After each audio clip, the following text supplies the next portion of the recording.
La Guinée-Bissau a réitéré son plein soutien à l'intégrité territoriale du Maroc, reçu par son homologue à Rabat, la capitale marocaine, vendredi 2 février 2024. Le ministre bissau-guinéen des Affaires étrangères, de la coopération internationale et des communautés, Carlos Pinto Pereira, indique que son pays s'engage à tout faire pour que cette réalité soit reconnue à l'échelle internationale.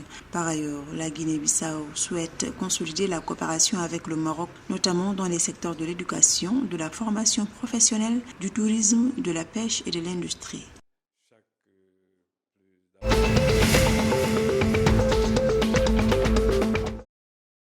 La société énergétique émirati Ameya Power pourrait obtenir un investissement d'environ 10 milliards de francs CFA auprès de la filiale de la Banque mondiale en charge du secteur privé, International Finance Corporation. Ces fonds seront dédiés au financement de la mise en place d'une centrale solaire de 26,6 MW à Zina, un village situé à 185 km de Ouagadougou, la capitale du Burkina Faso. À terme, l'opérationnalisation de cette centrale solaire favorisera une réduction de la dépendance du Burkina Faso vis-à-vis de l'importation des combustibles fossiles utilisés pour générer de l'électricité.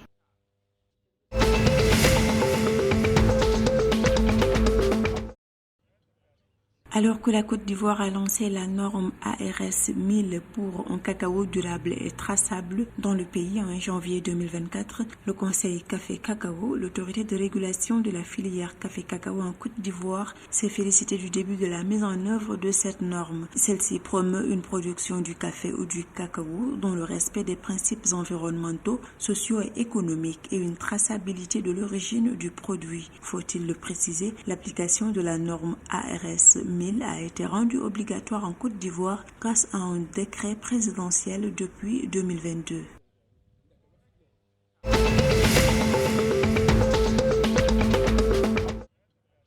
L'État togolais a levé un montant de 30,544 milliards de francs CFA sur le marché financier de l'Union monétaire ouest-africaine UMOA le 2 février 2024. Ceci à l'issue d'une émission simultanée de bons et d'obligations assimilables du Trésor. Cette mobilisation de fonds devrait permettre au pays ouest-africain de faire face au financement de son budget.